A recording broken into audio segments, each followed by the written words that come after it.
Teleaula Parnamirim. Olá pessoal, estamos aqui na nossa terceira aula para o 7º ano. Eu sou Marcelo Fosfato e o conteúdo a ser trabalhado hoje vai ser Clima e Biomas, parte 1. Só para nós relembrarmos o nosso desafio da aula anterior, da segunda aula para o 7º ano, foi deixado para vocês uma situação problema, onde nós tínhamos 3 montagens. A montagem A, a montagem B e a montagem C. Na montagem A, uma vela que se apagou. Na montagem B, um ratinho ou um roedor que morreu. E na montagem C, eu tenho um vegetal e um ratinho. O que aconteceu para que eu pudesse, ou o que aconteceu no decorrer das 3 apresentações aqui? Se espera que o aluno responda que, pela ausência ou pela presença de oxigênio, os eventos serão modificados. Nesse caso aqui, pelo fato da combustão da vela ter consumido oxigênio aqui no interior, então a vela se apagou. Pelo fato da respiração aqui do ratinho ter consumido oxigênio no interior e não ter entrado oxigênio em lugar nenhum a mais aqui para ele, ele veio a óbito, morreu. E pelo fato de ter essa plantinha aqui, então ocorre a sobrevivência do roedor, do ratinho aqui, por conta da formação de várias, ou da reposição da concentração de oxigênio no interior aqui do experimento C. Tá bom? Devemos lembrar que os vegetais realizam o processo de fotossíntese, que depende da luz solar, da clorofila e dos nutrientes que ele incorpora retirando do solo. Tá bom?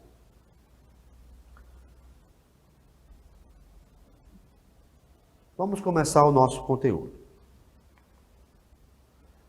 Para que nós possamos iniciar, vamos às nossas primeiras indagações. Só existem biomas no Brasil? Primeira pergunta. O clima influencia nos biomas? Um bioma pertence ao território daquele país exclusivamente? Será que um bioma está ligado à exclusividade do território? O homem possui capacidade de alterar os biomas? Será que o homem consegue alterar parte desses biomas? Desde a criação da Terra, os biomas sempre foram os mesmos? Será que não houve modificação dos biomas no decorrer do processo de formação da Terra? Vamos ver. Antes de falar sobre biomas propriamente dito, vamos fazer aqui uma breve discussão sobre o clima. Será que o clima influencia nos biomas? Certamente que sim. Vamos perceber ao longo dos nossos estudos sobre biomas que latitude, a posição da linha do Equador e a altitude são fatores que vão influenciar nos biomas, viu? E aí, para fins didáticos, quando a gente fala em clima, nós temos basicamente 6 tipos de climas. Existem algumas doutrinas, alguns livros que subdividem isso aí, mas no geral, clima equatorial, em vermelho, clima tropical, laranjinha aqui também, semiárido, subtropical, tropical litorâneo e tropical de altitude. E percebam que esses climas, eles se apresentarão por conta da proximidade deles com a linha do Equador, que é uma linha imaginária que corta basicamente essa porção norte do nosso país, viu? De outros países também.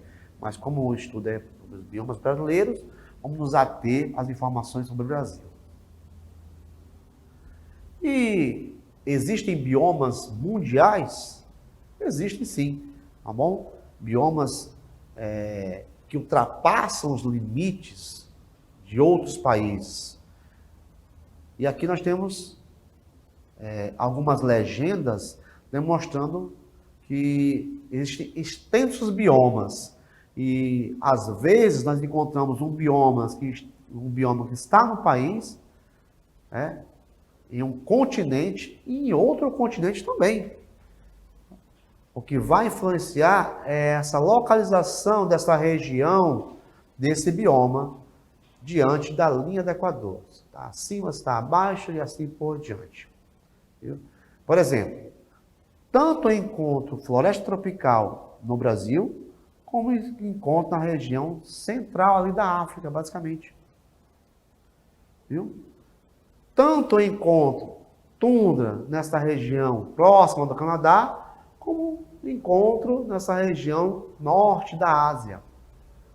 Então, existem biomas mundiais e existem biomas que estão naquele país.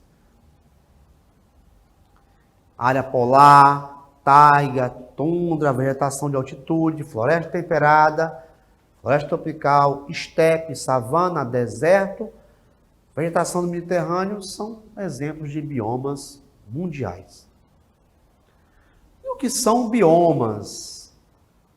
E quais são os principais biomas no Brasil? Os biomas são regiões ligadas à vegetação, ao clima, ao tipo de fauna, ao tipo de flora, que por si só determinam uma igualdade. Por exemplo, no Brasil, nós temos alguns biomas. Alguns livros colocam ou diversificam mais os biomas, mas, no geral, os principais biomas do Brasil são Mata Atlântica, Floresta Amazônica, manguezais e restingas, mata de araucárias, mata de cocais, caatinga, campos, cerrado, complexo do Pantanal e pampas. Viu? Esses são os principais biomas brasileiros. Se você olhar, por exemplo, aqui nesse mapa que versa sobre os biomas, vai perceber que o maior bioma brasileiro é o que está aqui em verdinho, claro, Floresta Amazônica. E que, em verde escuro, eu tenho este bioma, basicamente litorâneo, chamado de Mata Atlântica, e assim por diante. No livro de vocês vão encontrar um gráfico a respeito dos biomas. Então, só retomando. Mata Atlântica, Floresta Amazônica, manguezais e restinga, mata de araucárias, mata de cocais, caatinga, campos, cerrado, complexo do Pantanal ou Pantanal, pampas, são os biomas encontrados no Brasil. Extinções em massa. Na página 73 do livro de vocês vão ver a figura de um mamute. Não nessa disposição aqui, isso aqui eu tirei da internet. Mas a figura do mamute mostrando que ele é um dos animais que foram levados à extinção. E o que é a extinção? A extinção é quando aquela espécie ela deixa de se apresentar na Terra, ou então está em quantidade tão pouca, tão mínima, que basicamente os indivíduos não vão se encontrar e não vão gerar descendentes. Por exemplo, eu posso ter um animal, uma espécie aqui na América do Sul, posso ter uma espécie na Ásia, pertencente à mesma espécie, mesma população, mas se eles não se encontrarem, a quantidade for mínima, eu já posso colocá-lo numa lista chamada lista de extinção. E no Brasil, essa lista, se vocês colocarem na internet, forem observar, ela é enorme, viu? De animais que foram extintos e de animais que estão em chamado risco de extinção, de desaparecer. E isso é um problema, por quê? Porque tudo aquilo que nós temos conseguido, vamos aprendendo, vamos descobrindo, nós precisamos dos seres vivos que estão ali formando, compondo o próprio ambiente. E uma vez extinto, esse animal se apaga, ou esse vegetal se apaga da face da terra e a gente não consegue mais interagir, nem buscar alguns benefícios trazidos por essa espécie. Viu? Então, as extinções em massa são as extinções que ocorrem assim repentinamente, por algum evento que ocorreu ou que se deu na Terra. E aí eu citei dois aqui, ó. os acidentes com meteoros e as eras glaciais. Acidentes com meteoros você vai retomar lá na extinção do dinossauro, o grande cataclisma, né? Que houve o choque de um meteoro com a superfície da Terra e isso levantou uma massa de poeira, impediu a entrada da radiação solar e aí isso fez com que os vegetais morressem, que são os produtores, e os consumidores, que dependem de consumidores e também de vegetais, também foram levados à morte. E, logicamente, os primeiros que morreram foram aqueles que precisavam de mais energia, no caso, os dinossauros. E o que são eras glaciais? Eras glaciais também são outras formas de extinção em massa. Viu? O mundo ele passa por transformações. E, por vezes, essa era glacial ela ocorre por algum evento na própria Terra, na própria estrutura do sistema solar. E isso provoca diminuição exagerada, ou em grande quantidade, da temperatura da Terra, né, e, consequentemente, leva à morte ou extinção de muitas espécies.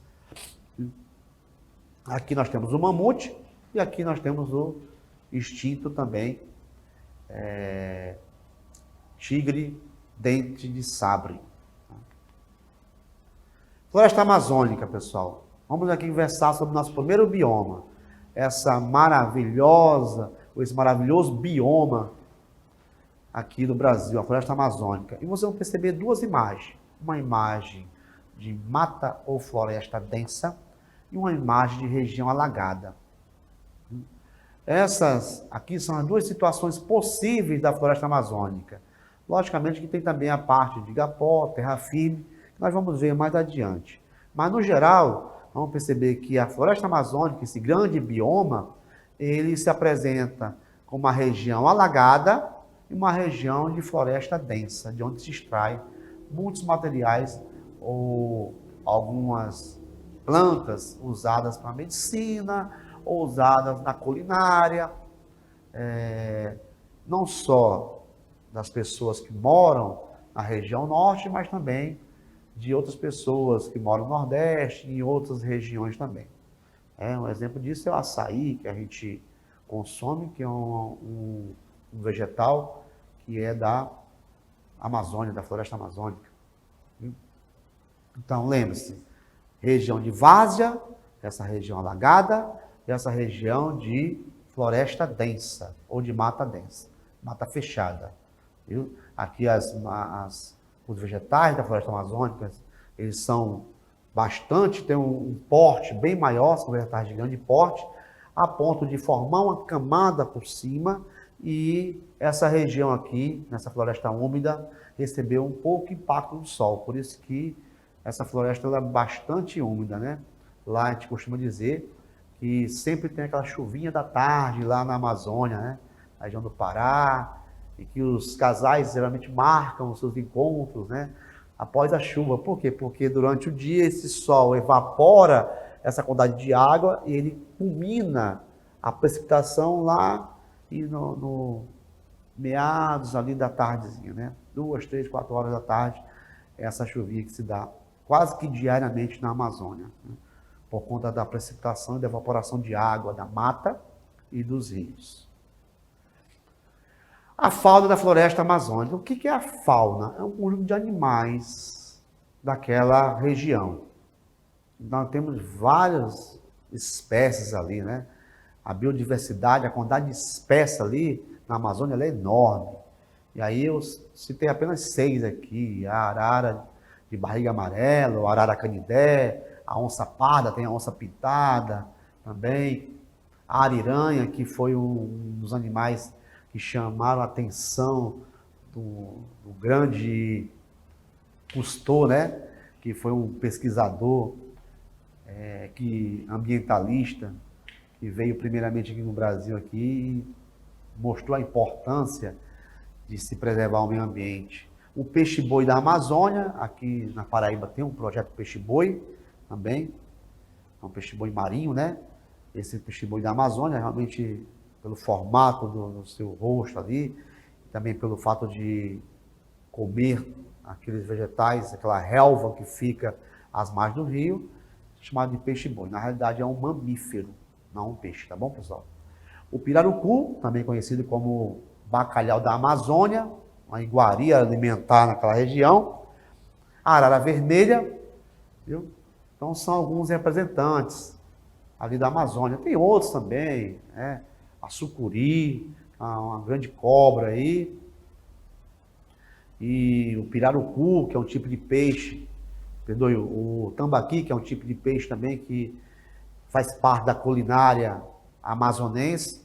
Então tem várias outras espécies ali, o tucano. Então tem várias outras espécies também, tá bom, pessoal? Isso aqui foi só um exemplo dessa fauna da floresta amazônica. Só lembrando que fauna é um conjunto de animais. E com relação à flora, a flora é que é biodiversa mesmo, né? É que é diversificada.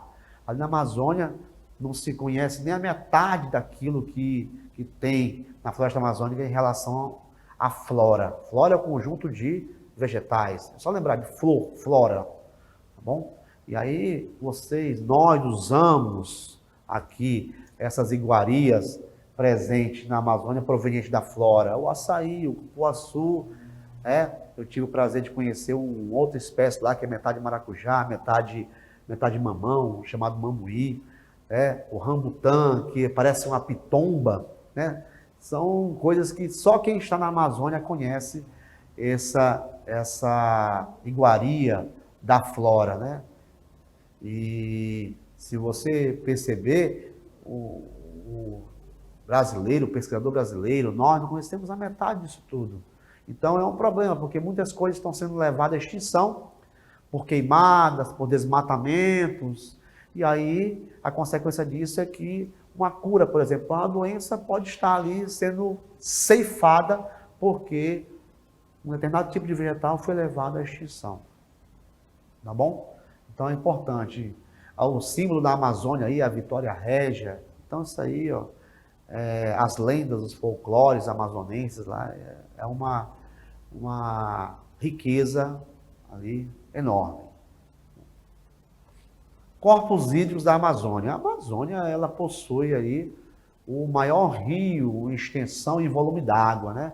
Tem até um debate aí se o Nilo era maior em extensão, né? Algumas literaturas você vai observar aí medições com relação à extensão do rio Amazonas e do rio Nilo, mostra que o Amazonas tem uma maior quantidade de volume d'água e é mais extenso, tornando-se o maior rio do mundo em matéria de extensão e em matéria de quantidade de água, volume d'água.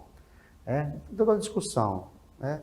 Mas o importante não é isso, o importante é nós preservarmos esse meio ambiente. Esta imagem aqui mostra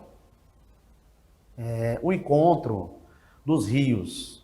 Em escuro aqui nós temos o rio que banha Manaus, chamado de Rio Negro. Ele tem essa coloração por conta do humus, daquela composição da mata que se incorpora ao rio, lá nas suas nascentes, e aí torna ou deixa esse rio com uma coloração muito negra, muito escura. Por isso é chamado de Rio Negro. E aqui o rio Solimões, que possui uma coloração meio que barrenta, mais clara ainda. E esse encontro, chamado Encontro das Águas, ali ocorre já a alguns quilômetros de distância ali da cidade de Manaus. O rio Solimões, ele é um rio que vem proveniente ali do Peru e se encontra com o Rio Negro, e nesse encontro ele forma o chamado Rio Amazonas. Viu? Esse é chamado Encontro das Águas. O pessoal vai de barco para ver essa maravilha aí, né? As densidades diferentes do rio Solimões e do Rio Negro. E aqui eu coloquei uma expressão do luxo ao ambiental. Vocês têm essa imagem dessa construção aqui na página 76 do livro de vocês. Se forem lá agora, vocês vão perceber que você tem essa construção. E por que do luxo? Porque aqui nós temos o chamado Teatro Amazonas, né? Que é um teatro enorme aí, que recebe apresentações, tem mais de 200 anos de criação. Na realidade, ele foi criado, se eu não me engano, na época, ou no ciclo da borracha, durante o ciclo da borracha, né? Porque o ciclo da borracha proporcionou riquezas daquela região. E aí o pessoal aproveitou para também trazer essa estrutura cultural chamada de Teatro Amazonas, que fica bem no centro mesmo, ali da cidade de Manaus, capital do Amazonas. Aqui você vê a figura de um extrator de látex, né? Ali o cidadão ali, amazonense, fazendo cortes em forma de V no vegetal, que quando ele faz esses cortes, ela tipo que sai um líquido, esse líquido é um líquido esbranquiçado, chamado de látex. Hoje não é tão comum isso. Por quê? Porque esse látex que proporcionava a formação da chamada borracha sintética, ou melhor, da borracha natural, artificial, hoje em dia não se faz mais com tanta intensidade essa extração do látex. Viu? Esse látex aí, ele era muito utilizado na formação, na confecção de borrachas, né? Borrachas para vários usos do ser humano no dia a dia. Hoje em dia está sendo sustentado pela borracha sintética, né? Vamos ver aqui um outro bioma, o bioma de Mata Atlântica. Assim, só retornando aqui para o seringueiro aqui, tem um seringalista aqui muito importante para a região, chamado Chico Mendes, né, ambientalista, que brigou pelas causas ambientais na Amazônia, e aí, infelizmente, foi assassinado, mas ficou alguns dos seus projetos, o projeto Chico Mendes, que defende aí o meio ambiente. Mata Atlântica. O bioma Mata Atlântica, vocês vão ver aí na página 77, viu? No livro de vocês. E o que é Mata Atlântica? É essa mata, essa vegetação que está aí no litoral, ao longo do litoral, que vai do Rio Grande do Norte, aqui o Morro do Careca, aqui, ó, até o Rio Grande do Sul, viu? Que hoje se encontra mais ou menos só 5% da Mata Atlântica primitiva, de onde se extraíam pau-brasil e outros recursos vegetais. Muito degradada por conta do processo de urbanização nessa região do litoral, e vocês vão perceber que, apesar de ter sido muito degradada, né, mas existem alguns parques, algumas áreas de preservação na região do litoral. Aqui, em Natal, nós temos o Parque das Dunas, que é o segundo maior parque do Brasil, na região urbana. Só perde para a Floresta da Tijuca, no Rio de Janeiro. Viu? Mas tem uma grande quantidade de mata natural. Vocês podem visitar, fica ali próximo do centro dos shoppings, ali da região do shopping. Vocês podem ir e visitar esse parque aí, tá bom? Parque das Dunas. Aqui nós temos um representante aí, tem outros, lobo-guará, alguns tipos de lagarto, como Coleodáctilos natalenses, alguns tipos de aves. Aqui nós temos o tamanduá-bandeira, que também está na lista de extinção dos indivíduos aí da Mata Atlântica. Viu? Cerrado. O cerrado, ele parece ou lembra uma vegetação de savana, né? É através do cerrado. O cerrado é um dos biomas mais afetados, um dos biomas que sofreram maior quantidade de agressões por conta das queimadas, por conta da agricultura, por conta do plantio de soja, por conta das transformações do solo. E como é que se apresenta o cerrado? O que é o cerrado? O cerrado, ele é semelhante à savana. Ele é uma vegetação de árvores retorcidas, de médio porte, misturado ali com algumas gramíneas. Se você for analisar o cerrado com a savana africana, vai perceber que possui uma grande semelhança. Até porque, nessa linha aí de formação desse bioma, está na mesma linha praticamente da savana ali. Onde é que encontra o cerrado? O cerrado se encontra basicamente ali na região norte, na região centro-oeste Na região centro-oeste, estava pensando aqui na floresta amazônica. Na região centro-oeste, nós temos aí o Cerrado, né? Ali em Brasília, em Mato Grosso, Goiânia, Tocantins, uma região de cerrado, uma região ou um tipo de bioma que foi ou tem sido bastante agredido aí pela ação antrópica, pela ação do homem. Viu? Aqui, apesar de ser uma imagem que pode chocar alguns, né? Mas aqui há uma condição natural, né? No meio ambiente, onde nós temos aí o lobo-guará, viu? E segundo algumas informações aí, né, Gordo? Parece que vai ser o novo representante aí, nova imagem aí da nota de R$ 200, né? O lobo-guará, né? É a espécie aí típica, que também está na lista de extinção, infelizmente, típica do Cerrado, também típica da Mata Atlântica também, tá bom? Então esse aí é o nosso trabalho sobre os biomas. Lembrando que nas nossas próximas aulas, hoje não vou colocar nenhum desafio, tá bom, pessoal? Mas nas nossas próximas aulas, nós continuaremos falando sobre biomas, e esses biomas serão estudados aí em sua totalidade ao longo desse capítulo 4. Eu espero que vocês dêem uma olhadinha no capítulo, se lembrem dos conteúdos e felicidade para vocês, tá bom, pessoal? Um abraço a todos.